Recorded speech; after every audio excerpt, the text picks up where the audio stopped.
Yeah,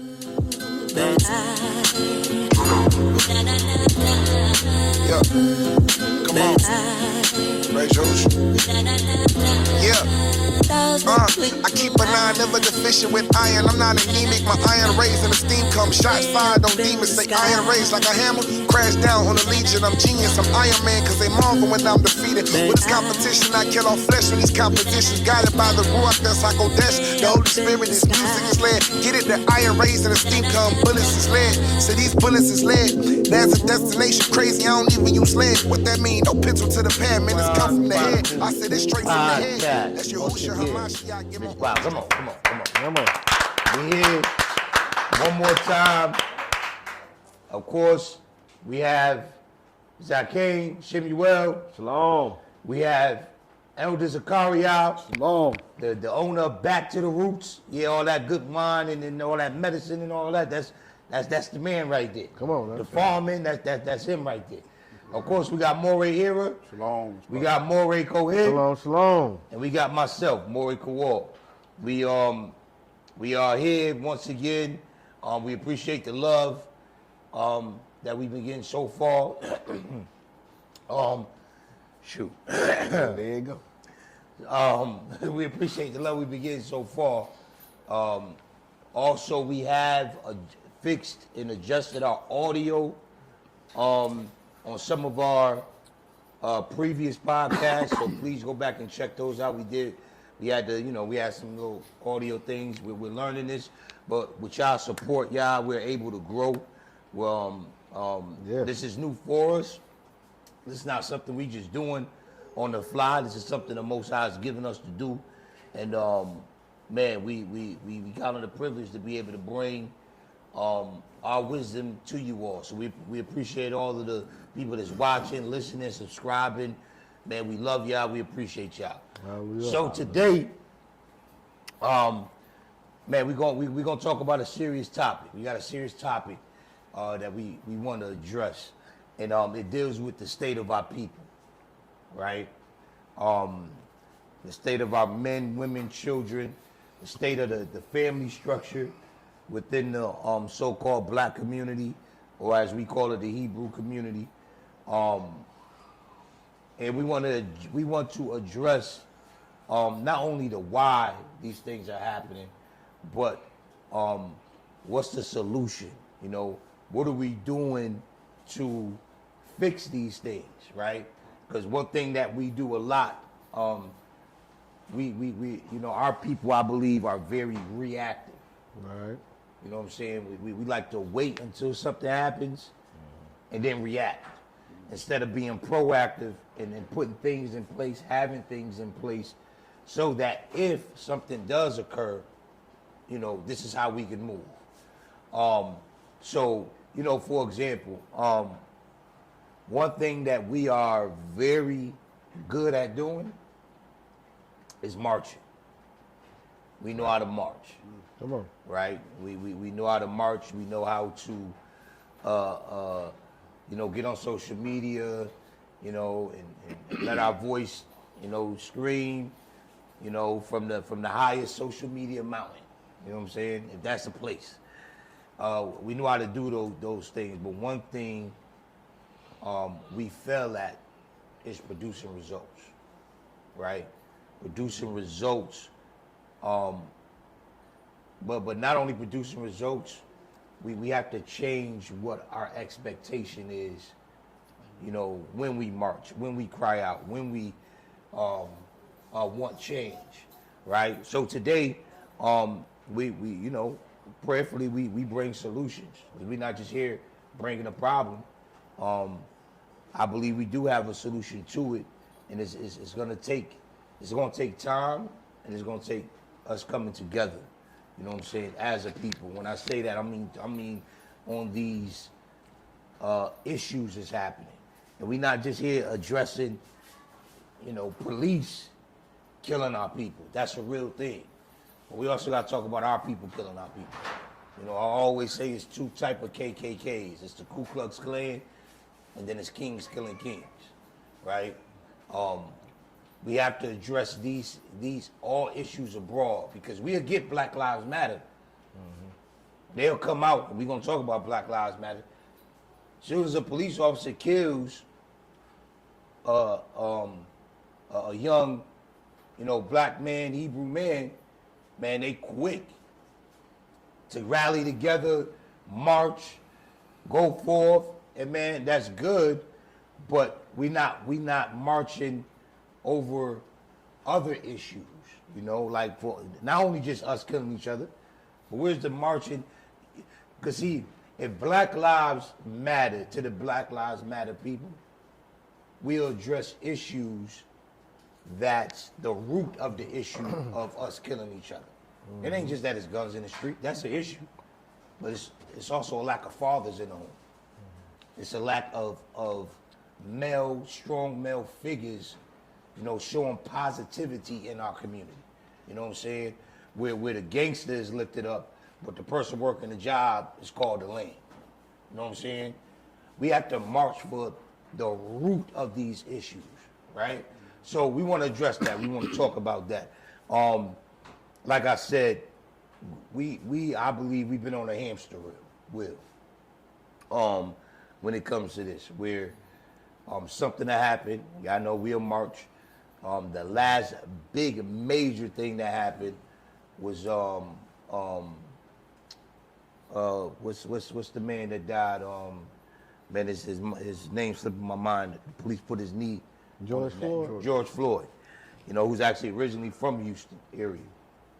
And y'all just remember, just if you just say lie and Zakar on that, if you remember that time frame, man, that took the world by storm. And I mean the world, not just United States. They was marching over in different countries. And then not only that, you started to see companies come out, you even see other police officers come out, right? So this is exactly what I'm talking about. And by doing that, by us seeing companies come out and yell Black Lives Matter, Targets, the Walmarts, all that, NFL, by us seeing people from around the world marching, for not all, but for most of our people, that satisfied us. Because we just wanted to yell. We just wanted to have our voice out there. We just wanted you to just yell Black Lives Matter. If you yell Black Lives Matter, we good. You don't got to change nothing in our community, but just yell Black Lives Matter. And it's more of a pacifier for us, where they'll do these things, but like right now, the condition of our people, and I'm not blaming, I don't believe it's all the white man, it's us. You know what I'm saying? It is us. We're still in the same condition. Whereas if y'all forbid another George Floyd situation happen, what measures do we have in place? And what would be our purpose on marching now? Are we just gonna be marching for the same thing? Just so that people yell Black Lives Matter? And I know most of the people they'll march until the police officer is found guilty. Right. But if you look at it, the government has figured out a way to combat that. Because now they'll indict them immediately. Say, yo, man, they fired and we put it in there. Just so what? Y'all don't got to march. And then after that, you really don't see nothing within our communities as a whole. And I'm not saying ain't nobody out there in the whole world not marching, not, we got a lot of activists that do certain things. But we want to talk about the hamster wheel that we on. Right. You know what I'm saying? The hamster wheel. Why are we on a hamster wheel when it comes to these things? And I believe for me, and I'll land here, for me, I believe we're not attacking the root of the issue. You know what I'm saying? And the root of the issue for me, and I know y'all have the same sentiments, man, is getting back in the covenant with the most. We don't try everything, man. We don't march, civil rights, Black Lives Matter, NAACP, shoot, man, everything. But nothing have seemed to work for us. Every other community and culture had progressed. For us, we're just getting by. We're getting by. We're going along with the flow. So let me ask. So let me see. Are you asking Why do our people? Why do we still support these organizations? So this like, what's the top 3 organizations that usually is the face of the black community? I know we got Black Lives Matter. What's another? Civil rights movement. Civil rights movement. Yeah, AA organizations. What organizations? NAACP. Okay, what's one more? I don't know. No, I don't know one more. As far as I know, that's big. That's just NAACP and Black Lives Matter. Okay. You got that. You know, you got those. Forgot what it's called, but it's related to the Congregation of the Black Churches in America. They have an association as well that is a representation of you know, our people. Okay. So let's start with Black Lives Matter. What's it? Double? I messed that up. AA, yeah. NAACP. NAACP. Where is their vision? When they came out, where was their goal? What was their vision? If you can pull that up for me, man. So while you pull it up, man, NAACP, which was a forefront of the civil rights movement with Martin Luther King, you know, Jesse Jackson, Al Sharpton, the Rainbow Coalition, right? That's another one. Yeah, Rainbow Coalition. Now, notice we fight. Every other culture fight for their culture rights. Chinese people fight for Chinese rights, right? The Hispanics will fight for their rights. The whites will fight for their. We fight civil rights. We fight human rights. You know what I'm saying? Anything we do, somebody has to be included in it. You know, when it comes to us. So NAACP, their goal, and I'm putting it in a nutshell, but you know, Maury Eric could read it. Their goal was more of to get black people included in society. You know what I'm saying? So we fought for inclusion. And I always say one of the biggest mistakes, and I say this very humbly because I appreciate everything that you know, the people that came before us during our civil rights, the Martin Luther Kings, Malcolm X's. I appreciate everything they did, man. I appreciate, you know, the ones that's not even named that was getting hosed down, sick by dogs and all that. Man, I appreciate them. But I think we made a mistake when we fought for inclusion. We should have fought for independence. You know what I'm saying? And in a way, we did have independence, and, you know, in a sense of black people were going to their school. And I'm not saying I'm for segregation. You know what I'm saying? I'm not saying that. But we fought. Just think about it. Because now at the state we in, we trying to learn our history. But the civil rights, we fought to learn their history. Now we want our own schools. But civil rights, we said we want to go to y'all schools. Right? Now we want to have our own food company and black-owned businesses. But we fought for rights to go into their businesses. Right. But so let me get this to break that down, because you're saying fight, but what was the method to fight to be able to do that? What method did they use to fight to be included with integrated schools and things? What method was it? Protest? Yeah, it was protest, man. It was protest. You know, of course, it was politics involved as far as, you know, through Congress and things like that. Right. But the main forefront was the march. Was marching, right. So going into that, like I said, just looking at the mindset, they seen results that they wanted to, what they was fighting for through what? Protest. Right. It was through protest.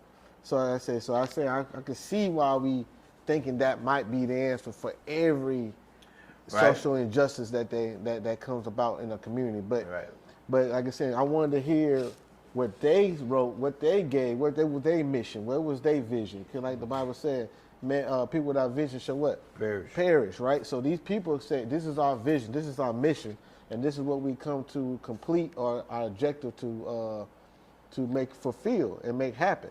So we got to ask the question, we got to look at the results. Are they doing that? And then are we really putting our hope in something that's really not their mission? Or did they vary off from the mission? Are we supporting something that's not for what you really want? Right.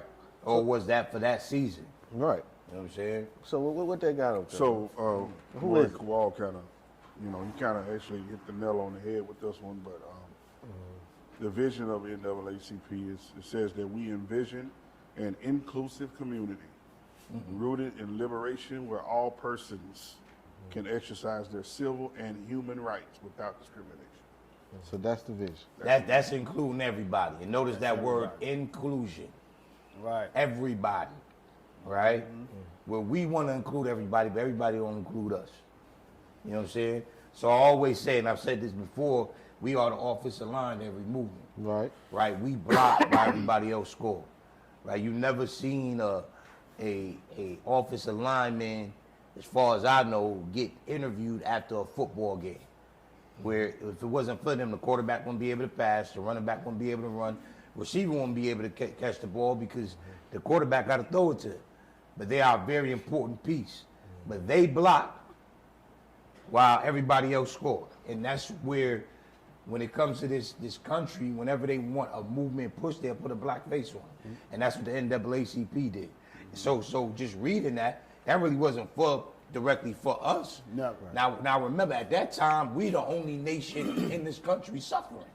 But they talking about everybody. They talking about inclusion. Now, Martin Luther King made a statement. He said, man, I'm afraid I done integrated my family. Right. I mean, my people into a burning house. Right. Because towards the end, Martin Luther King started saying, man, listen, man, why am I fighting to eat at your restaurant when you don't want me there? Right. You know, if you don't want me there, man, forget it. I'll start my own restaurant. Right. You know what I'm saying? So that looking at that vision of the NAACP, we see that wasn't really targeted to fix our issue, but to put a blanket over it, because for some reason we also have a mentality where if we try to just focus on us, you know, that looks racist or y'all just offer your people, where we're the ones that need the help. We need the assistance. Right. So I want to ask this too: who are the founders of that? And a little bit, just give me a brief background of who they are. And again, read that statement one more time. What is the vision and the mission? The vision that says that we envision an inclusive community rooted in liberation, where all persons can exercise their civil and human rights without discrimination. Now, the mission goes into a little bit more. So our mission is to achieve equality, political rights, and social inclusion by advancing policies and practices that expand human and civil rights, eliminate discrimination, and accelerate the well-being, education, and economic security of black people and all persons of color. Okay, so have they done that? That's the question I want to ask y'all. Have they done what? What they say? Yeah. Yeah, they've included us in many of things. You know, of course, like I said, it's not to shoot down all they did, because now, yes, we do have opportunity to work. You know, we can go into any business and eat. We can, you know, to an extent, we are included. However, there's... Did that solve the problem, though? No, it don't solve the problem. Why it don't solve the problem? Because it hasn't got to the root of the issue. There we go. You know what I'm saying? So even before we go there, read Black Lives Matter, too. Let's look at Black Lives Matter and see what their vision and mission, and then we can deal with the root of the issue. Because, see, and we're going to get into it, you know, what's the solution and why are we here? Because the Bible actually talks about it. The Bible says why we are here and what's going to be the end result if we do something. You know what I'm saying? But the problem is we're not doing that thing that's going to bring us out. We're trying to come up with our own ideas. Right. You know what I'm saying? But they have done that to a certain extent, where they have included, you know, they're using that word inclusion, everybody. You know what I'm saying? Because, yes, you don't see. So am I saying we're in the same exact condition that we were back in the 60s and 50s? Absolutely not. You know what I'm saying? We in politics, you know, we got businesses, we doing things. However, it has not fixed the issue. What it has done is you put a bow tie on a pig. You know what I'm saying? You put a bow tie on a nasty animal, still rolling in mud, but the bow tie, we looking at the bow tie and saying, see, but look, we gave y'all a bow tie. Right. You know what I'm saying? Because they'll say that quick. Look, you had a black president. And they'll always name like 5 major black people. You got Oprah, you got Jay-Z, you got LeBron.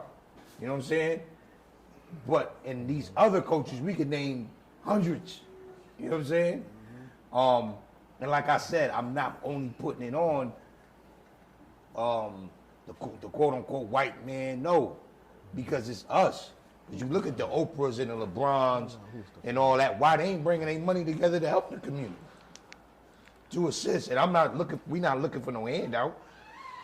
But like we have, all the NBA player is I believe, and I could be wrong on these statistics, 80 to 90% black. Why? And we talking about these dudes is making millions. Why are we not bringing our money together to start our own league? Now, Ice Cube did it. Ice Cube, and he's very successful at it. But why are we not doing these things, right? But we'll point back, you know, like the liberals or the Democrats, they always point back to, it's because of Trump. It's because it is. No, it's a lot that we have in our hands that we ain't doing. Right. So my thing again, like I say, so this organization was founded based off these principles. So what, and maybe y'all could speak more to it, you know, y'all might be not around that time, but y'all witnessed more Come on, what I witnessed. They talking about y'all used around that time. You know, y'all more closer to that time period. Let me use that too, because I want to hear from my elders, you know, to seek wisdom, you know. And I want to hear y'all point of view, and maybe y'all heard y'all parents talking or things about it, the mindset of why this organization felt like this was the answer, and who was in the community speaking, saying, hey, this is the problem, here's the solution, and let's try to fight for this. Why was that the first thing, why was that the first big thing, it seems like, that's being pushed to be equal to everybody? Now, when I say equality, and you know, you treat everybody with kindness and respect, but we're talking about equal in money or in that's already created. You want to be equal in the same system that the system wasn't built for you, right? So the system has not changed. You want to be the same person as they are instead of being your own, going back to your own, right? So why was that the vision? And if y'all can, just elaborate, what was the mindset to say, okay, here's a problem, we see a problem, man, maybe the community say, hey, let's get together, and this is the solution. And if you can, give me the founder. Who are the founders? Is it our people who's the founders of that organization? If you can, but go ahead while he gets that. You want to go first? Or? Go ahead. You know, the communities have changed a lot, and a lot of that has changed since the 60s. And it's a lot of things that go into play with that. There was a lot of unity in the neighborhoods back then. You know, it was a lot of things that the neighbor could say to you or do to you, you know, in response, because it was everybody that was in the neighborhood raising each other, looking after each other, in a sense. But when that breakdown had came because of the inclusion, that also added to the separation of us wanting to be included in this place, you know. Because even though we was a working poor family coming up, but one thing that we had was we had that family value. We had the mother and father in the home. It was a lot of things that was set there, but we desired more than what we had. We wanted more than what we had. So what did? We started going outside of what we already had established, not knowing that we already had the core values. Right. You know, not seeing that we already had those core values, but we desired something more. And so this is a result of us seeing us go out for something else when we see that it has imploded, you know, for us. That makes sense. Right. So a lot of movements. Yeah, the movements, I agree. They played a significant role in some of the things that we accomplished. Some, you know, we was able to vote as a result of that as well. You know, I know they have the food stamps and different Medicaid and Medicare. Some of those things help families that really, really needed it. You know, I believe the Black Panthers was the ones that started the WIC program. Right. You see what I'm saying? So there is integral parts of what we participated to help our families back then. Right. You know, but again, we desired more, and because we wanted more, we sought it outside of ourselves. Okay. And so, and a lot of that has to do with these movements and who's sponsoring these movements and what their agenda is behind these movements. And so once we follow the money, like they say, once you follow the money, then you find out what the objective is or what the agenda is. Okay. Yeah, you know, but used to be an old saying once upon a time, it takes a village Right. to raise a child. Right. Because it was more community-based, community mindseted back in the 50s and 60s before, when we had more of a segregated mindset back then. Inclusion really became the enemy of our people. Trying to be included in our quest for equality.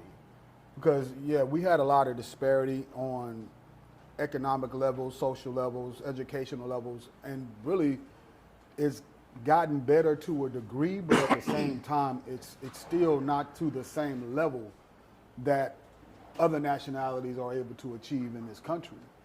So when we go back and we look at those times when we had a higher percentage of fathers in the home, we really begin to see what changed the dynamics of the unity and the power we had in the family. That's really what's been lost, because when you look at the building of any nation, of any culture, it always starts with the family structure. So the fact that that has been diminished by different attacks against our community in this system is the reason why we have this hamster wheel of, okay, we'll give you protest. But when we look at who were the faces of protest at that time, the black church leaders were the voice of the people. Okay. At that time. Right. So it was, if the black people were speaking, it was a Martin Luther King, it was a, Jesse Jackson. Jesse Jackson, you know what Al I'm saying? Sharpton. That was these Al Sharptons that were the voice of the people. But when you still have some, very known, reputable black pastors that speak for our people right now, but their voices aren't as prominent now in the black culture as it was back then. Now the voice of our people in this culture is celebrities. Right. If you want to hear from the mindset of a black person, you're going to ask LeBron, or you're going to ask the hottest rapper to see how the black people are moving. We've seen with the whole thing with Kamala Harris's campaign. Right. They pulled out every black celebrity Right. to be the voice of our people, as if they are really speaking for us. Right. But, it still amounted to nothing. Right. You know what I'm saying? So it's like, who are the voices of our people that keep us on this same process of thinking we're getting somewhere, but we have this illusion of progress because a few of us make it. Right. And the celebrities, these stars, are what we have the vision that this is what we want to attain. Right. This is success. But when you even look at their family makeup, it's not the true structure of what our people need in order to truly be united and be strong. Right. So it's just those things that, just adding to what Zakane was saying, that we don't have that strong family structure that we had once upon a time, that you could see strong, thriving black families. But I just believe inclusion became the enemy of our people. So with that being said, I don't want to put your age on the spot. Y'all forget it for that. So around the 50s and 60s, how old were y'all at that time? I wasn't born yet. You weren't born yet? I'm born in 72. Come on. I know both all was this born in grades. the 70s. You know, In the 70s, right? All right, so like I say, so this growing up, like, was your parents excited about these organizations coming out? Like, was that a very exciting thing for the black community that, hey, we got this organization here that we're going to get equal rights and this and that? Was that a very exciting time for that? Or was there the other opposition? Another opposition that's saying, hey man, we don't need this. We need to have our own this and this and that. Was there another voice at that time that's saying the opposite of what's coming out? Do y'all remember that time? Is there any history on that? Like a Malcolm X? I know Malcolm X was the voice of that side, but before Malcolm X. Well, the Black Panthers was your pops, he was a Black Panther. I think that was that other voice. However, because that voice came out, that's a threat. You know what I'm saying? Like, man, instead of doing this, man, let's get our own. What Black Panthers, what do? They start policing their own neighborhoods. They brought out the WIC, system. Man, they were taking care of families, man, making sure children go to school, having education systems. Man, that was it. You know Right. what I'm saying? But what happened? FBI came and destroyed that. Right. You know what I'm saying? And you still got them, lingering out there, but it's not as strong as it used to be. Right. It's not what it used to be either. So that's You know always what I'm been saying? feared. Yeah, it's and that's another thing. The Black Panthers, they ain't had no fear. Nah. They ain't have no fear. They walk around with their guns. And, Yeah. they'll police their neighborhoods. They police what? Their neighborhoods. That's the key And their community. Right. You know what I'm saying? Because where we are is, and Zach Gaten and Elder, they brought it out, is that, we, the thing is, man, we have these celebrities and these big time people, and I'm definitely not knocking them for having their money. You know what I'm saying? Like, for example, like LeBron, man, he earned his money, man. He became an NBA star. I'm not knocking him. And let me also say, LeBron, I do see LeBron giving back into his community he came out of. But we talking about as a whole, Right. where we are. So like you brought up Kamala Harris, man, they went and got all the black pastors, all of the celebrities. Like one black pastor in particular, Jamal Bryant, now he's a quote unquote activist for our people. Yeah. Right? Where, okay, I'm happy he's at that point, but then again, I'll say, man, give back all that money you stole through the church. You know what I'm saying? Because it was one time in the season, he was preaching the money out of people's pocket in our community, because it was only our people going to. So you see these churches, brand big churches, and the neighborhoods is torn down. We're talking about $1 million buildings. Right. You know what I'm saying? Yeah. And I can say this because we can speak on this, because so somebody may be watching say, well, what y'all doing? Is y'all building, helping y'all community? Our building that we worship in is in our community, and our community flourishes along with the building that we worship in. So we not telling nobody to do something that we ain't doing. You know what I'm saying? And yes, we don't have all of the answers, but we do have some answers to these things, because we're seeing our community flourish. Right. You know what I'm saying? With it. So, like you said, they're getting all of these black faces and it's making it seem like they're the voice of the people. Right. No, it's a pacifier. Right. And to exaggerate and land back on that, Not exaggerate. I want to exaggerate that big, what you said about black faces. Because it's two things he said about the black churches talking. And I'm going to hit on that, but I want to go into, like I said, there was another opposition like the Black Panthers. And at that time was the Black Panthers looked at radicals at that time, where they looked at as, hey, y'all are trying to stop what we're trying to do. Majorities might say, hey, we're trying to be included, but y'all coming against it. Y'all this and this and that. And the media played a major role in that, putting opinions and showing things like that to make the people get more excited about that. But those who really knew what was really going on. But another thing I want to talk about is like the black pastors at that time. Now, whether they knew or whether they knew not, the Bible doesn't teach you to do this, what they're doing right here. So, like, again, they're not preaching what the Bible tells. The Bible tells, hey, come out of that system. Right. Don't be of the world. Be in the world, but not of the world. Right. It also teaches you love your neighbor as you love yourself. So it's not saying be hating everybody, nothing like that. But it's telling you how to worship the Most High and how to do it the right way and not follow the ways of the world. So again, the pastors at the time wasn't even preaching the word, what really needs to happen for you to come out the situation. Right. And then you wanna how, like, I put our own hands on it and talking about, hey, we need to include everybody, and it's a facement of the movement, but in realization, man, was you really included? Was you really included? And that's what we gotta look at. And did you get the founders of that? God, Who is it? one guy, one of the founders' name is Joel Spinger. He was a professor of literature and one of the NAACP founders, and one of the NAACP founders that formulated much of the strategy that fostered the organization's growth. He was a professor. He's It's a Caucasian man. Well, not Caucasian. He's Jewish. He's what? It's a Jewish man. That founded it. So Okay. now it Caucasian says, Jew? Founded Caucasian Jew. NAACP. Yeah. That's interesting. So who was it again? Joel Spingert.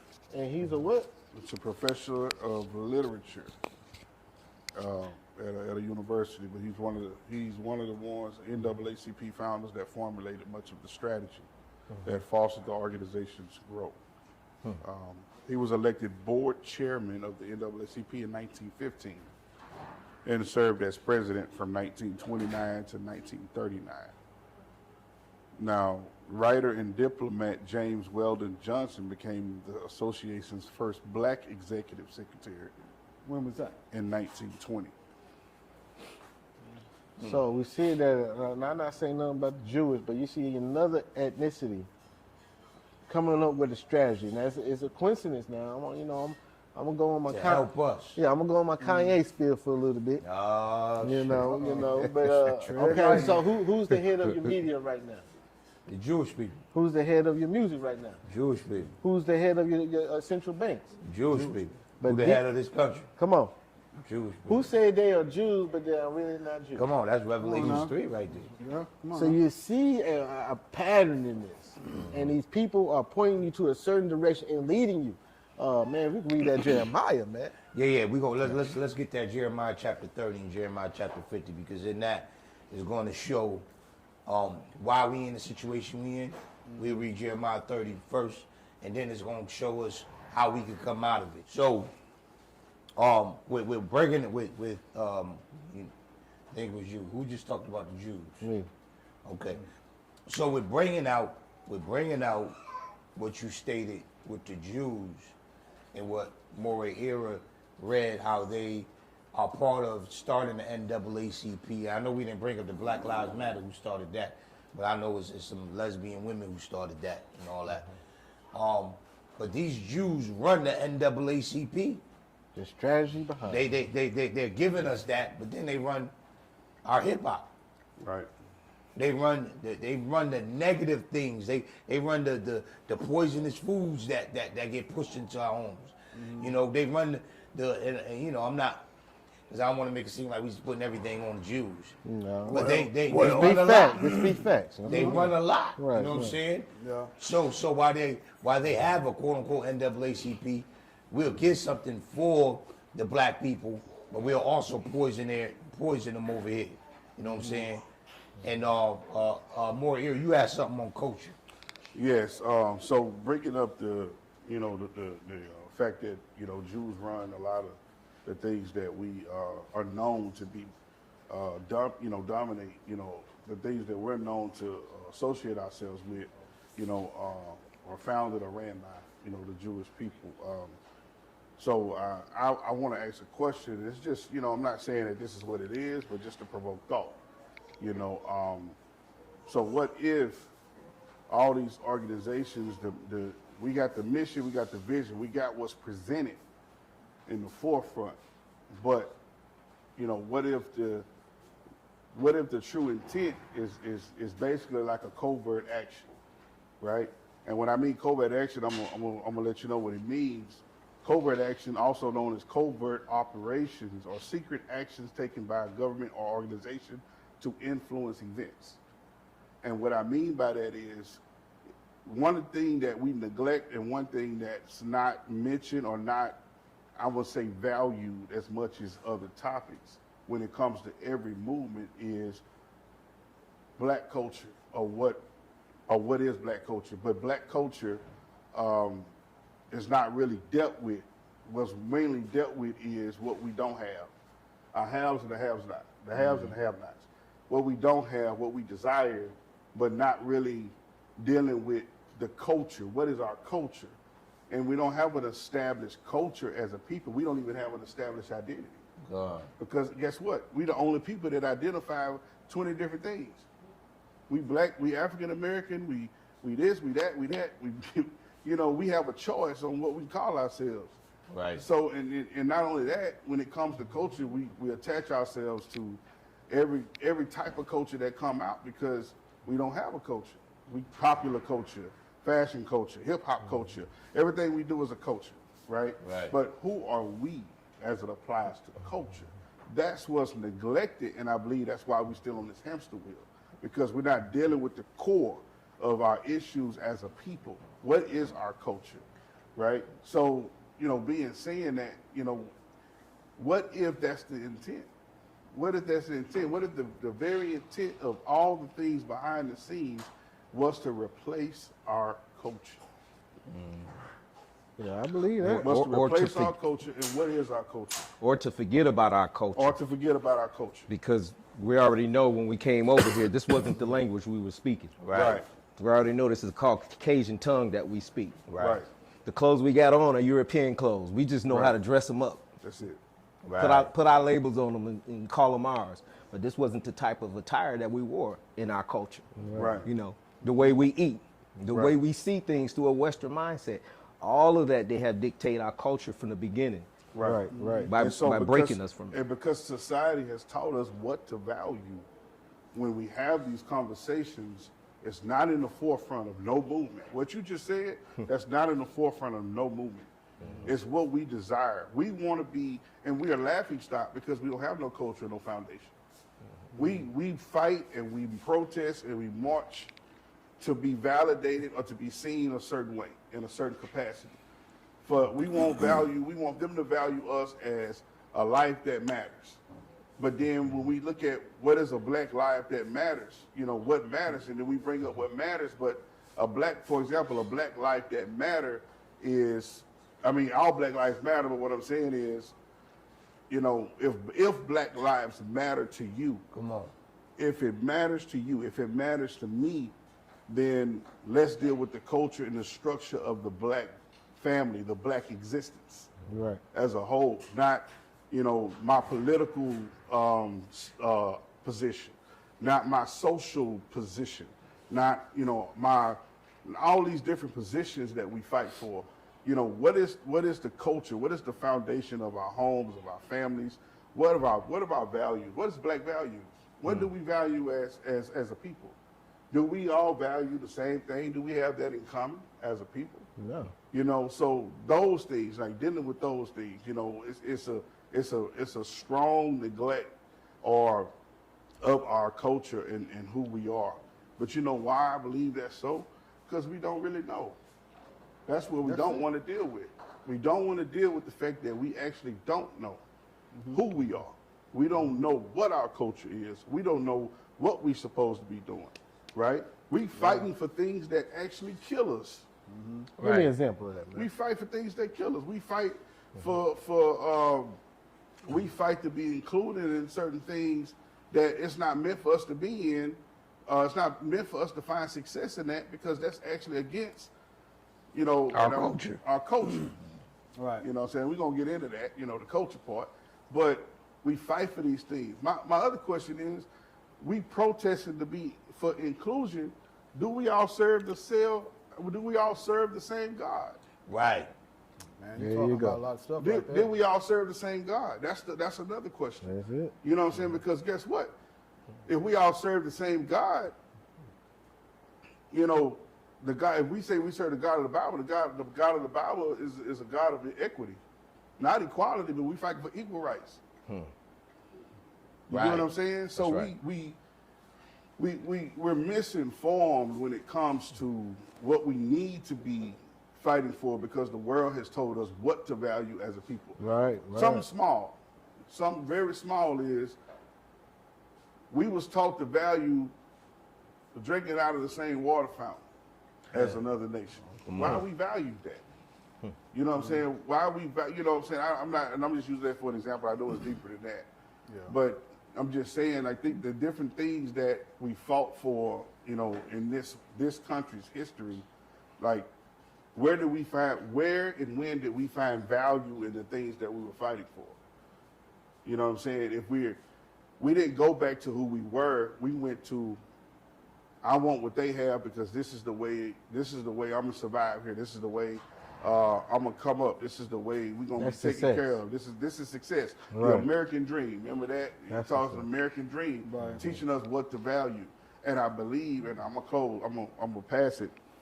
But from teaching us what to value, those things that we were taught to value is what we're fighting for. So I believe we fighting for to be accepted or viewed a certain way that we actually ain't that. You know what I'm saying? We're saying Black Lives Matter out here, but we don't even value. We don't have values. Right. We don't value we don't value the longevity of Black lives. We Right. don't. We don't value the longevity of Black lives, but we say Black lives value. I mean, Black lives matter, but we Right. don't value the longevity of Black lives because we don't construct ourselves and we don't do the things that we need to do in order to promote that longevity. Anytime we talk about subjects like that, when it comes to our health, when it comes to, religious conversations, when it comes to when I ask the question, do we all serve the same God? Yeah, You know, we when gotta it deal comes with to that. topics like that, we become a crawfish. We go backwards when it comes to that because it ain't popular culture. Right. We value popular culture. We have this herd mentality. You know what I'm saying? Where, you know, if we're not going with the crowd, we don't and here's the thing, and let me say this, and then I'm gonna pass it. I'm just wheels turning. But here's the thing. As a people, and this is my opinion, family, this is my opinion. This is from observation of what I've seen. But as far as our people is concerned, we really don't have a connection. We're really not close. Even everybody in the Black Lives Matter movement, everybody that's in the NAACP movement, what I'm saying is we don't have a genuine connection. What we have done was trauma bonded. We've trauma bonded because we have the same issues or we have the same injustices and we have the same, but we're not a community though. We're not a community that has values. We've just bonded over the trauma that we've all experienced together. That's all. Mm-hmm. Because when it comes to each other, we ridiculing each other, we killing each other in the streets, we selling each other drugs, we doing all these things. So, you know, that's the thing. We can have a Black Lives Matter march and rally, and then, you know who's gonna show up to that rally? The man on the corner that's gonna be feeding our people the junk. Right. You know who's gonna show up to that rally? The guy that's cooking the swine on the grill and boiling the shrimp. That's you know, we have to start to deal with these things. What's gonna show up to the rally? Things they call us our people high blood pressure and high cholesterol and stuff like that. That's gonna be at the Black Lives Matter rally. That's gonna be at the conclusion. We're gonna have a picnic. We're gonna have a cookout. And it ain't gonna be nothing that benefit a black life. Come on. So just put it in perspective. We don't value our life. We don't value black lives. So that's what I'm saying. When you go back to the mission and you go back to the vision, this is all political and social position. There's nothing of substance in what we talk about as a whole. Come on. It's nothing. You know what I'm saying? Until we deal with these things, until we come back to who we are and value who we are and understanding what God we serve, you know, I think that's, in my opinion, I think that's where we began to make the paradigm shift or the progress that we need to make as a people. And Calm. All right. Yeah. Come on now. Hey, he spoke that thing. On point. That's key. So it's kind of, in a nutshell, what you're saying is we're not looking for change. We're looking for validation. Right. So we don't want change. We don't want to hit the root issues. Like you brought up the water fountain. You know, we'll fight for a water fountain, which we understand is deeper than, you know, we understand, you know, behind it, but we focus on the water fountain, but we not marching or fighting for the black father to get back in home. Right. You know what I'm saying? We not fighting, you know, a black on black crime. You know what I'm saying? And I don't care about no other, well, I care, but I know people say, well, why don't white crime is worse? That's not the point. It's not about who's worse. This is an issue that's going on. Why we don't see these major, I'm not saying nobody does this, because you do have some activists that do it, you know what I'm saying, that look at it. You know what I'm saying? I know my son, he does one. I know a few other people that you know, boycott black murder. You know what I'm saying? That's actually their slogan. But with these major organizations, why are they not, the NAACP, the Rainbow Coalition, the Black Lives Matter, they're not hitting these issues? You know what I'm saying? Because that's the root. The root of this young man, killing this young man, high chance. Not saying it's all the time. It's a high chance that man's father ain't in his life. Because if you got a strong father in a person's life, and I'm not saying the kid can go off, you know, in you know, the wrong direction. You know what I'm saying? Because I mean, my mom raised me right. You know what I'm saying? But my father, you know what I'm saying? My stepfather came in later, but my father wasn't there for a while, and I ended off. My mom raised me right, but it's a high chance. A lot, not all, but a lot of these brothers that's on this corner don't have a father in their home. You know what I'm saying? They don't have it. You know what I'm saying? They go to games. But with everything that you said, it's like we look for validation, and if we get that validation, okay, so what do I mean by that? What I mean is we have a march, and we'll be satisfied if 5 million people show up. And then we'll put it on social media and say, yo, look, 5 million people showed up. But then everybody go back to doing what they was doing. Validation, no change. You know what I'm saying? Whereas 5 people could show up, and then a whole revolution start with them 5 people. Right. That's change. Right. Tulsa, Oklahoma, that's change. You know what I'm saying? We need things where we seeing the change, but we have to get to the root of the issue. You know what I'm saying? What's the root? And Jeremiah 30 and Jeremiah 50 gonna deal with it, but you also said, what? See, your value also, what you value plays a part in what God you serve. There you go. You know what I'm saying? Because whatever God you serve, you know what I'm saying? So, for example, the Christianity God is not the God of the Bible. Just because I use the Bible, it's not the God of the Bible, because salvation from a Hebrew perspective is totally different from a Christian perspective. From a Christian, and not all, but most Christians' perspective of salvation is, you know, somebody coming in the sky to rescue you, and you just be faithful, and you go to, you know, you go to church, you know, and right. Some, not, you know, not all, but some say, yo, live right, and they're waiting for a savior. Where the Hebrew perspective, we supposed to be preparing this world for salvation. Salvation ain't just spiritual, it's physical. Right. You know what I'm saying? It's not just a spiritual thing, it's a physical thing too. Right. You know what I'm saying? And when I say that, I mean economically. That's salvation.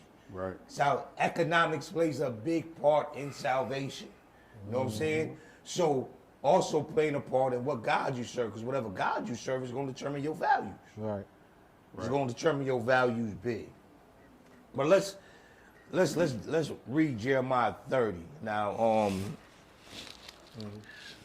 don't know what happened to my phone. Jeremiah 30. The specific verses that we can read is and I want you to speak on this later too, as we get in Jeremiah 30. You made a statement about validation. You said, if 5 million people showed up to a march, we satisfied. right. But you know, within those 5, what happens is, within those 5 million, there's other movements that support that movement. And so then that gives you political position. And because it's political position, now I got to support that movement. Right. Right? And so that... You end up leaving what you that's came it. for. That's it. And that's how, you know, that's why it ain't just Black Lives Matter. It's every other movement. It's LGBTQ, ABC. But yeah, 'cause I want to hit on that because you said something powerful. And all the marches and protests were for equal rights and even, like you said, political positions. Yo, they reached the goal of that. You had a black president. Right. You reached the highest point that you could reach in a political position and being inclusion as a black president, what changed?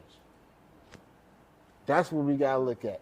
Is this really effective, and is it really what we really want? Because I'm gonna just bring that up because, like I say, like I want to talk about the modern time. Everyone using the term they woke now, right? Right. Everyone's woke, but when and everybody, it seems like a lot of people are trying to get their own. They say, man, we need to have our own this, we need to have our own that, we need to have our own this. So they striving to get their own, but every time a situation happens, what's the face of everything?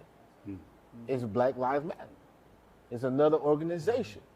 That's the face of everything, and it has a louder voice than the people who are trying to, like I say, trying to, hey, we need to have our own, we need to do this, we need to do that.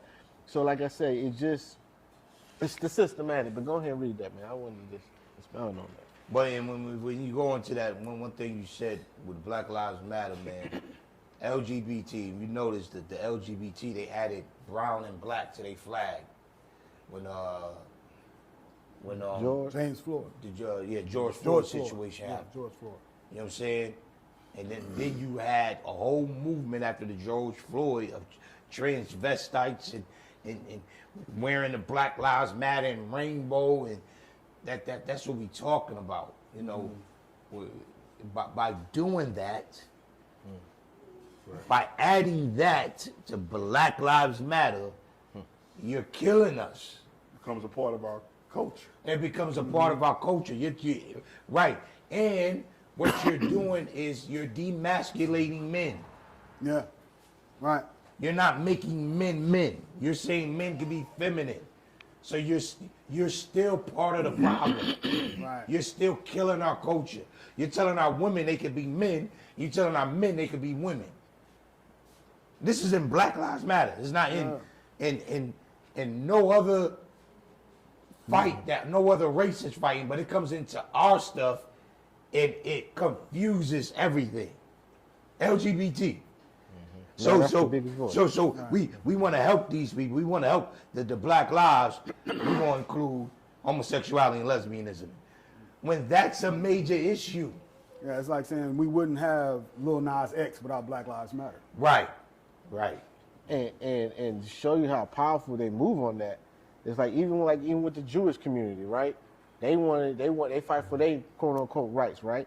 If you say anything with a Jewish name on there, you're getting hit, you're getting banned. Anti-Semitic. You're anti-Semitic. They'll cut off your funding. They'll do all these things too, make you go do a public apology. Now when the alphabet people and all that came out, right? I ain't shooting no salutes, but when they came out and everything, now it's being pressed right now that if you say anything about a transgender or anything like that, you're going to get fined. You're going to get this. But let someone call you a nigga. Oh, ain't no fine behind that. Nah. You might get an apology or something, but it ain't gonna hurt you. It ain't gonna do none of that. If you go on the music streams, you'll notice the word Jew is blotted out in a song, but nigga is on a song. So nigga will get you a Grammy, Jew will get you banned. You know what I'm saying? Nigga will put the word nigga, you say the word nigga in your song, it's gonna give you an award that you could put up, but you say the word Jew, you getting everything stripped. Right. But that's part, and that's what I mean. You know what I'm saying? And our people, man, we just it's mostly our fault, and we gonna read that. It's mostly our fault. Right. Yes, other nations, this society, this world, this United States, it plays a part in it, but it's mostly our fault because we always getting hit with the okie doke and we believe it. Right. Yeah. You know what I'm saying? Fool me once, shame on You. you. Them. Yeah. Fool me twice, Shame on shame on me. Fool me 3,000 times, shame on me. That's it. Yeah. And that's what they keep doing. Fooling the ones that want to be fooling us. Let's give them Black Lives Matter. If we make this a slogan, and now Black Lives Matter is also fight, they want trans and lesbian and homosexuality and all this crazy junk. Go and create your own stuff. Gay lives matter. I don't know. Oh, no. Why I got to come into Black Lives Matter? Because it's part of what we was talking about. Like you said, you got the Jews that got the NAACP. They helped start the NAACP, but they also over this poison that's being put in our children's ears too. That's it. So they playing both sides. So we'll start Black Lives Matter. We gonna throw in homosexuality because we don't want the culture of Black lives to succeed. Right. We want to give them culture and not let them create their own culture. Right. I'll give you Black History Month. But what has it benefit the culture of the black folks? No, and it's the shortest month. And then you only got the whole month. No. Because you got a week dedicated to President's Day and then one day dedicated to Valentine's Day. But we get excited. We excited about it. Don't get me wrong. I celebrate that month, like it's all. But then our black president, excuse my passion, our black president, President Obama, gave the LGBT the month of June. He did that. A black president. He did that. So the LGBT community can say Barack Obama did something specifically for us. We can't say that about Barack Obama. We can't say that about him because he never did nothing specifically for us. You know what I'm saying? So that's the whole craziness. And just side note, that's not even Black History Month. That's Black History in America Month. Hey, Black History in Because America. it always starts in the 1700s. Come on. Right. But your history don't start in slavery. It starts in Genesis 1. Go ahead. What verse? Jeremiah chapter start at 30, verse 1. verse 1. And it says, the word that came to Jeremiah from the Lord, saying, thus speaketh the Lord God of Israel, saying, write thee all the words that I have spoken unto thee in a book. For lo, the days come, said the Lord, that I will bring again the captivity of my people Israel and Judah, said the Lord, and I will cause them to return to the land that I gave to their fathers, and they shall possess it. So this is prophecy. Now, this prophecy has been fulfilled before with Israel going into captivity and coming back, but this is also future prophecy. Most High is saying there's going to be a people on this earth, right? That's going to be a misfortune, but I'm going to restore their fortunes back, and I'm going to bring them back in the land. Go ahead. Verse 4. And these are the words that the Lord spake concerning Israel and concerning Judah. But thus said the Lord, we have heard a voice of trembling, of fear, and not of peace. Ask ye now and see whether a man do travail with child. Wherefore I do see every man with his hands on his loins, as a woman in travail, and all faces are turned into paleness. Alas, for that day is great, so that none is like it. It is even the time of Jacob's trouble, but he shall be saved out of it. Okay, so we're going to be saved out of it, right? Now, how do we get into this mess? Not even at this time, but even in the time we in now. How do we get into this mess? We forsook the Most High. We forsook Yah. We forsook His laws, His statutes, His commandments. A covenant that we made with Him years ago. I didn't make that covenant. Your ancestors did. And it's from generation to generation. This is going to be proof to show all these things we trying to do ain't going to work. Here's the answer. Right. And can I, use the term, we forsook the culture. Right. That's it. That's what he's saying. Hey, this is the culture. This is your culture. Y'all ran away from your culture. Y'all took on another culture. Y'all took on another mindset of the culture. And like you say, so when he's saying the law, statutes, the commandments, y'all, that is the Most High's culture. And it was the culture for a certain people. And that's when we say we lost our culture. So how do we get back? How we going to get back right? We got to go back to our what? Our culture. Go ahead, man. Yeah, but just to land back on what you were saying about the powerful understanding of culture. Same thing that Morey Earl was saying about we don't even know what our culture is. We're in a system that has taught us our culture began on coming over a slave ship. Do we want to know what we were before that? Because, we talk back and look at how this affects us from a scriptural standpoint of what Morey Kowal was saying, how Yahuwah made a covenant with us. Right. So we rejected that covenant. He said, what? I'm going to give you over to a strong delusion. Right. So we coming over here to a strong delusion. He said, I'm going to cause you to serve gods of wood and gods of stone. Right. We're not understanding that God of wood represents the Christian cross, and the God of stone represents the Islamic religion. And when you look at these two religions, you find most of our people are practicing these religions that our forefathers didn't know. Right. They gave us a culture that we didn't know. So coming back to the covenant, coming back to the culture, our people have to want to learn what that is.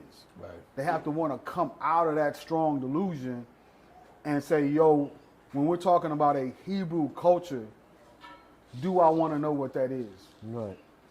We got to ask ourselves that question. Do you want to know what culture you were in to come out of the indoctrination of the culture that we've been given since we got over here? Right. Right. Right. And then you ask yourself, the opposite question is, what culture am I fighting to stay in? If I'm protesting for another culture. So Right. what culture am I protesting to be included in? So if we're looking at America's system, and America's history speaks for itself. Yeah. Not just in America, but American history speaks of what happened in Africa. American history speaks of what happened in Europe. What's it doing to these other nations? These other nations in the East are especially right now, are fed up with the culture of America Yeah. and what it has been doing to the people. It robs, it steals. It's not a person of integrity. Right. Like I said, like even people in America, if you're honest with yourself, you're looking at America and say, man, every nation in America is looking like, man, what happened? What's going on? It's like it's wild out here. It's always been wild, but now it's just in the foreface of everybody. Right. So again, what culture are you part of?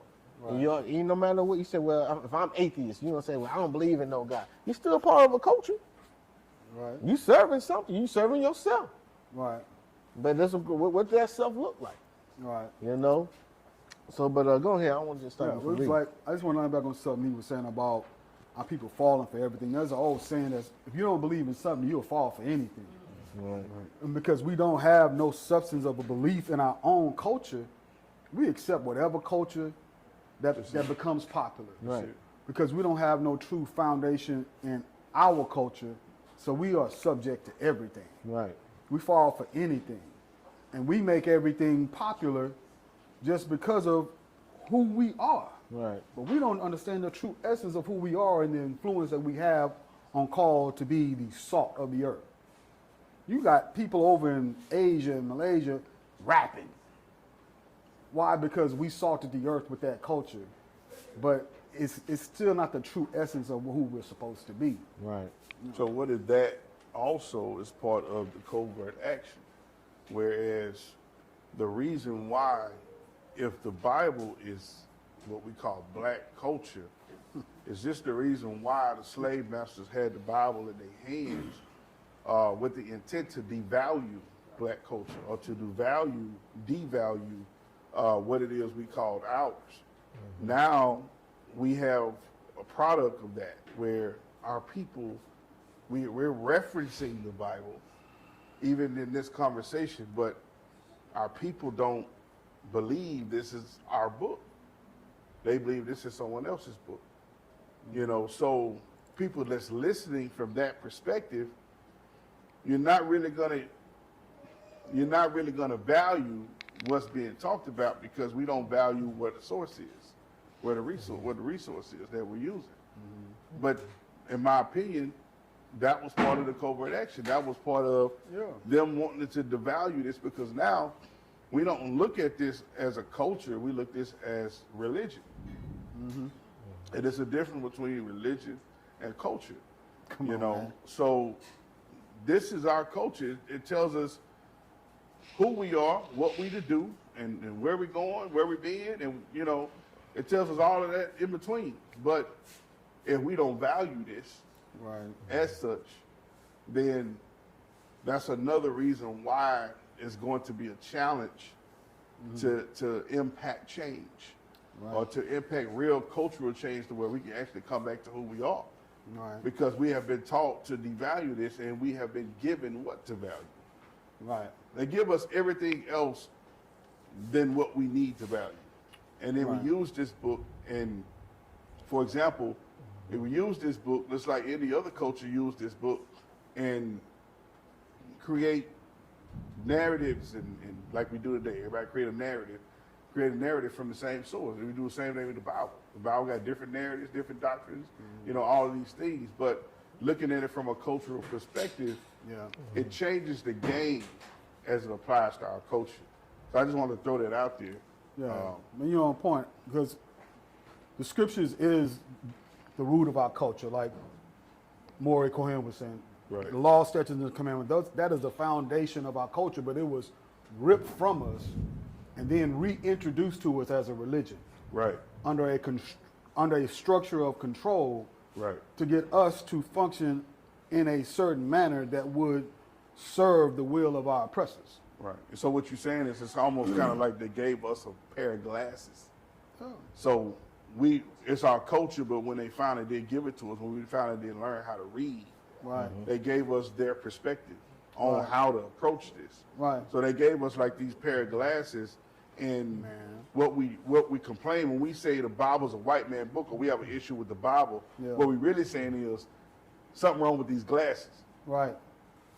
That's what we need to be saying. Something wrong with these glasses, and I need to go back. I need to go into this and do the due diligence and find out what this is for myself. Right, because there's a belief that they taught us this religion. Right.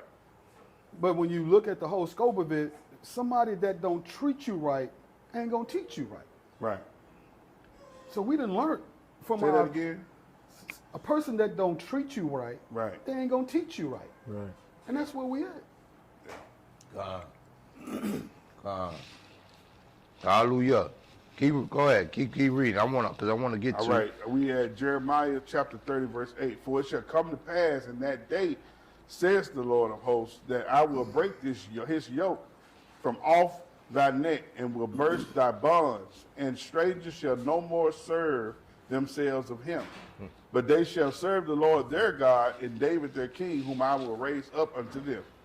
Therefore, fear thou not, O my servant Jacob, said the Lord, neither be dismayed, O Israel. For lo, I will save thee from afar, and thy seed from the land of their captivity. And Jacob shall return, and shall be in rest, and be quiet, and none shall make him afraid. This is salvation. Go ahead. For I am with thee, said the Lord, to save thee. Though I make a full end of all nations whither I have scattered thee, yet will I not make a full end of thee. But I will correct thee in measure, and will not leave thee altogether unpunished. So in the ESV it says, I will discipline you in just measure, and I will by no means leave you unpunished. So that's letting us know the main reason why we're in this is because of something we did against our Elohim. Come on. Right?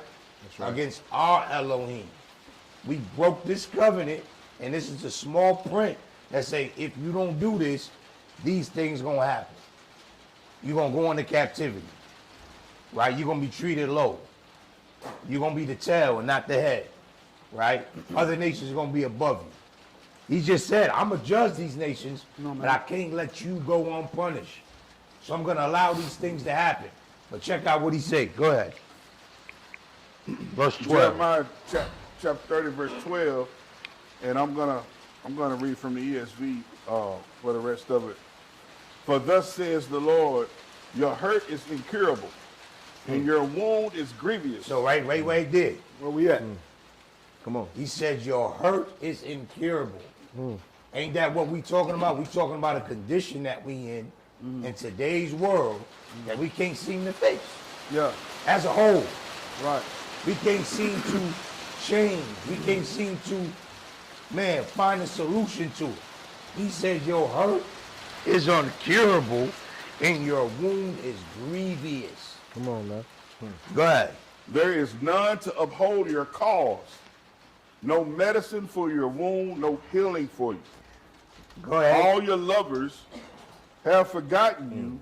They care nothing for you. So all the people, NAACP, Black Lives Matter, right? Rainbow Coalition, all your lovers, all the people that help you get to a certain point, they forgot about you.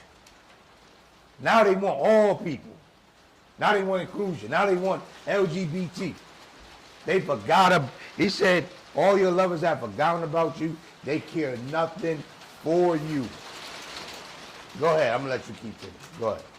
For I have dealt you the blow of an enemy, the punishment of a merciless foe, because your guilt is great, because your sins are flagrant. So why did he do this to us? Because our guilt is great and our sins are flagrant. Go ahead. Jeremiah 30:15 This says, is it. This is why key. do you cry out over your hurt? So why are you marching over this? When you put yourself in this situation, why are you protesting? One version say, why do you protest your injustice? Come on.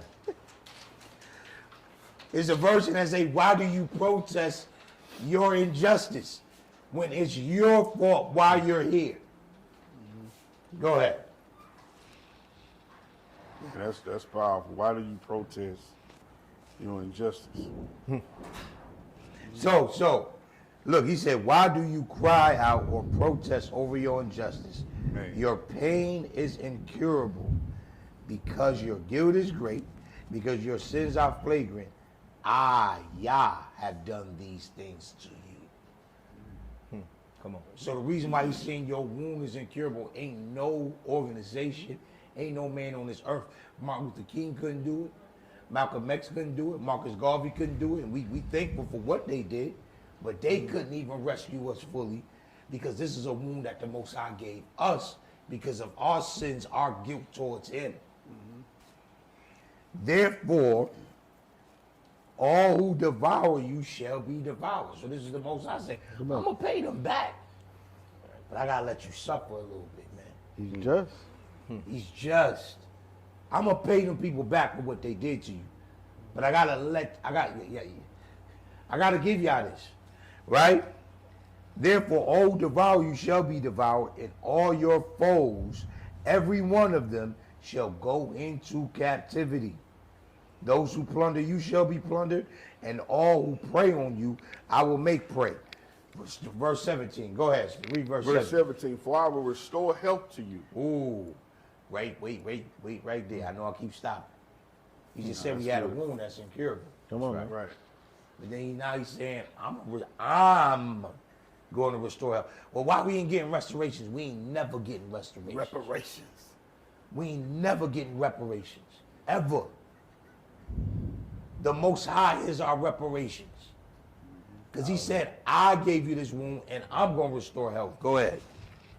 And your wounds I will heal, declares the Lord, because they have called you an outcast. It is Zion, for whom no one cares. Man, this is today. That's where we at. He said the nations are crying out, oh, this the Negroes of the nation. Nobody care about them. This man, nobody care about y'all. Go ahead, keep going. I'm sorry. Thus says the Lord, behold, I will restore the fortunes of the tents of Jacob, and have compassion on his dwellings. The city shall be rebuilt on its mound, and the place shall stand where it used to be. Out of them shall come songs of thanksgiving. All right, you can stop there. And then y'all can keep reading, because I want to go to Jeremiah 50. Go grab Jeremiah 50. Now we just seen why we're in this situation, and we just seen we can never get, no organization can bring us out of this situation, no marching, because he just said, why are you protesting your injustice when your sins put you in this situation? Come on, man. He said, your wounds are incurable, but I'm going to heal your wounds. Your punishment is great, but I'm going to repay back what happened to you. You know what I'm saying? But Israel, don't forget you put yourself in this situation. There's only one way out. The Most High said, returning back to me. That's it. Y'all keep marching. Because it's like the Most High setting this thing up. Y'all keep marching. I'm going to just keep including other things in y'all marches. So go ahead and create Black Lives Matter. I'm going to allow LGBT to come over and it's going to be about them. More weekend. Man. You know, go ahead and create Black Lives Matter. I'm going to make it look like Black Lives don't matter with that organization. Because they ain't going to fight for your fathers to get back in the home. They ain't gonna fight for your men to become men and your women to become women, right? I'm gonna make them fight for stupid stuff, but when it comes to the LGBT, they gonna fight for them. Let somebody say something about the LGBT, everything gets shut down. But they gonna call you nigga. So we lost the. Like you said earlier, you protesting. You don't really know. The delusion of our mind is we really don't even know what the grievous wound is. Nope. We ain't protesting the grievous wound. No. We don't know that's us. We don't. We protesting the paper cut while we got a gunshot. Come on, man.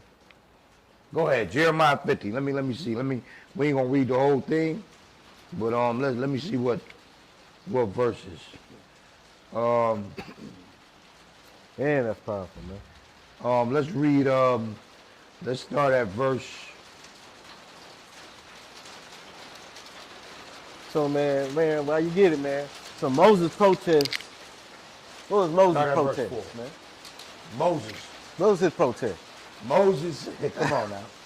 Moses' protest, yes, it was to let his people go, but it wasn't just to let his people go. To do what? Let his people go so they could go serve their Elohim. Do their culture. Sir, do Their culture. Because remember, Pharaoh let them go for a little time to go into the wilderness to keep the feast days, to do all those things, but he said, y'all got to come back. That's right.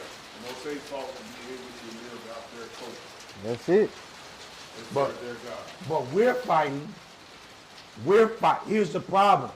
We're fighting to do their culture and to serve their God. Come on. Sounds like the children of Israel. Hey, let us go work in your temple. Egypt temple. Go let us do these things. And which they had at one time with Jacob. Right. I mean, Joseph, not Jacob. And bring it more. Man, come on, man. It's like the Israelites, they had the tabernacle of the Most High, but they fighting for the rights to go worship in the Egyptian temple. Come on, they want to be with the Philistines. They want to be with the Philistines. They want to carry the ark Come on. like the Philistines did. You know what I'm saying? But go ahead, Jeremiah. It just reminds me of all the other nations too. All the other nations that come over here, they fight it. They try to establish themselves, bringing their culture over. Come on, man. Not to be. They say they Americans. Oh, yeah, your mic went off. You got another mic? Grab a mic out of one of them boxes. Where you was at? That's dead. You're going to bring a new mic over. The culture, the cultures come back. Y'all hear the scripture reading? Yeah, you was good until. The culture, coaches come over here and Come.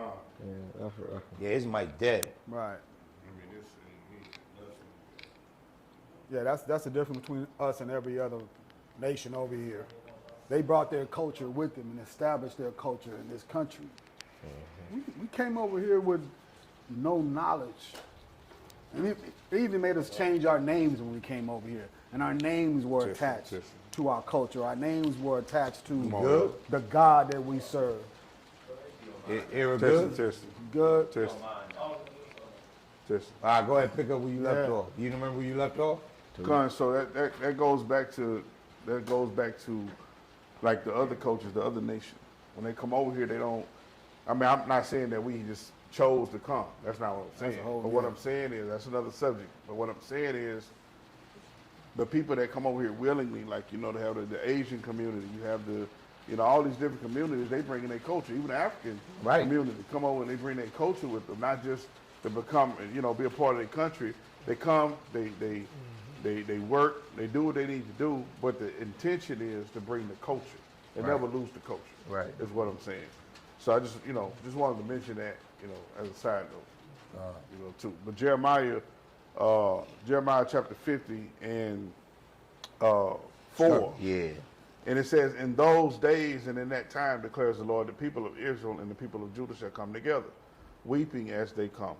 And they shall seek the Lord their God. They shall seek the way to Zion, with faces turned toward it, saying, come, let us join ourselves to the Lord, and in everlasting covenant that will never be forgotten. My people have been lost sheep. The shepherds have led them astray. Who led them astray? The shepherds. Okay. Turning them away on the mountains. From mountain to hill they have gone. They have forgotten their fold. So he said these people, these Al Sharptons, they led you astray. These Jesse Jacksons, they led you astray. The ones you love. The ones you love have led you astray. Go ahead. And all who found them have devoured them. And their enemies have said, we are not guilty. But they have sinned against the Lord, their habitation of righteousness. Yeah, the what? Lord, the hope of their fathers, their habitation of righteousness. So he's, look at what this is saying. Come on, man. This is saying, so verse 5 says, their shepherds have led them astray, turned away on the mountains, from mountain to hill they have gone, they have forgotten their fold. All who found them, who was it them? The sheep that got us. All who find them devour them. They just use them. Office and line. They devour them. Right? And their enemies. This is what their enemies, this is what our enemies say. This is what other nations say. This is what the other nations is saying. We're not guilty. For they have sinned against their Elohim. So that's the point. The point is, keep them in sin. I don't care what they ask for. I don't care what they... Keep them in sin, because as long as they in sin, we in charge. As long as they in sin, I have the right to do this. That's it. Hey, but free will sin. Right. Let them choose it. Right. You know, hey, I'm gonna give you a choice, A or B. Let them choose to sin them. I'm gonna present it to you all day long, every day. You want to be equal with us? All right, here you go, man. You want this position? Hey, you gotta denounce your God though. I want you to move like this, and you need to act like this. That's you need it. to be able to do these things.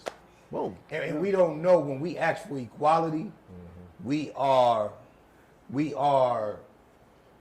devaluing ourselves. Right. Because the Most High said, you are a nation above what? All nations. So we're here, but we are fighting to be here. Right. Just think about it. Look how backwards we are. Where y'all are a nation that's above all nations, but we want to be equal with y'all. We don't even understand what we're fighting for when we say equality. And Moriera brought it up. It's equity. It's not equality. But Most I said, man, you're a royal priesthood. You're a holy nation. You set aside. You're above all nations. I chose you. I selected you. But we want what they want. Give us a king. Right. We want their Elohim. So when we do that, we devalue ourselves and bring ourselves down to a lower level, man. And we hurt ourselves in that. Right. Right. In the lower level, I want to, like I said, he ain't just talking about position. Like I said, I know a lot of Americans say, man, you know, hey, like this job, being down to this job. No, he's talking about righteousness. Right. In its fullness of righteousness. Integrity. Right. So you're supposed to be here, the standard of righteousness. But you want to come down here and be equal with them with this unrighteousness. But you know what? Even go further. What it is we supposed to be here, but sin has brought us here, That's it. and we think the goal is to get here. Come on, man. Right. That's what we think. But sin brought us here, so it's the illusion of we not where they are. If we make so it here, we make If it. we make it here, we make it. But in reality, the scripture says you here. Right. Yeah. So you're saying like, so here and here is, hey, if I get the same job as they can get, if I can use the same restrooms they get, if I can get go to the same schools I get, that'll bring you right here. Right. But Most High not saying that. No, your righteousness will bring you above that, and he said all these other things will what? Be added unto you. Right. But like I said, that delusion has. That's strong delusion. That's the wound. That's the womb. That strong delusion You is the know? grievous wound. So when we're talking about that, it's like our people who have to understand if you are a descendant of slaves in this country, we are talking to you. Because we don't know the culture to understand that everything we're talking about is talking about those who are the descendants of slaves in this present day. Right. That we are still yet in the land of our captivity. Right. So for us to fully grasp that and what you brought out, and then when we go to 2 Chronicles 7:14, Come on. that says, if my people who are called by my name shall humble themselves and pray and seek my face and turn from our wicked ways, he says, then I will hear from the heavens and forgive their sin and heal their land. Right. We are his portion in the earth.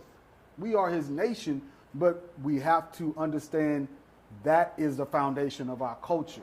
Right. When we're doing this podcast as an outreach, we're talking to people who have to understand you are the descendants of the slaves from the children of Israel who this book is written about. Right. We have to understand the foundation of our culture.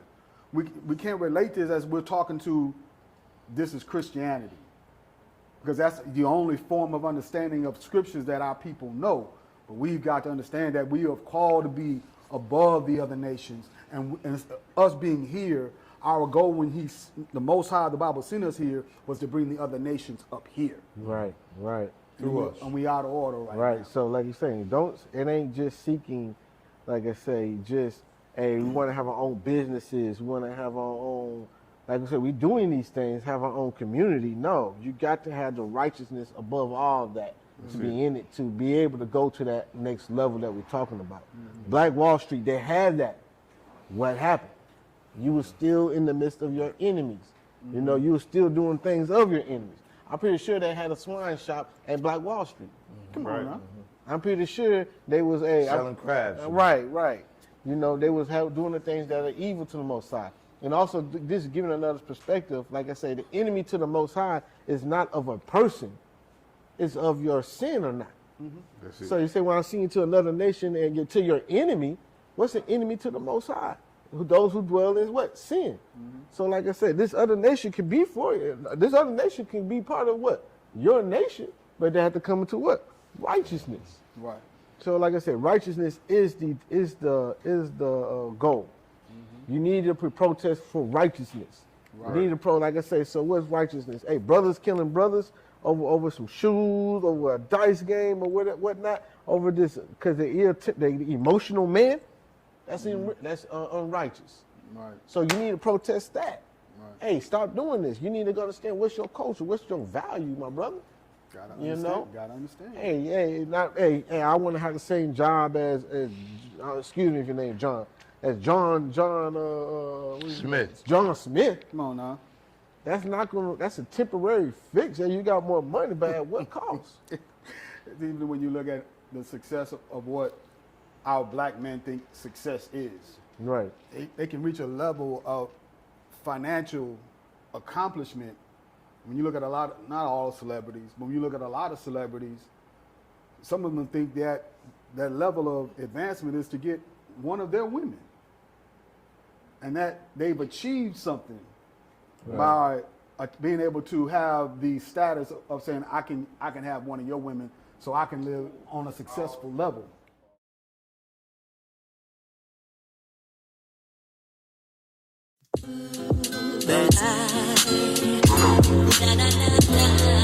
Yeah. Come on. Raise yours. Yeah. I keep an eye, never deficient with iron. I'm not anemic, my iron raised and the steam comes. Shots fired on demons, say iron raised like a hammer. Crash down on the legion, I'm genius, I'm Iron Man, cause they marvel when I'm defeated. With this competition, I kill off flesh when these competitions. Guided by the Ruach, that's Hakodesh. The Holy Spirit, this music is led. Get it, the iron raised and the steam come. Bullets is lead, so these bullets is lead. There's a destination crazy, I don't even use lead. What that mean?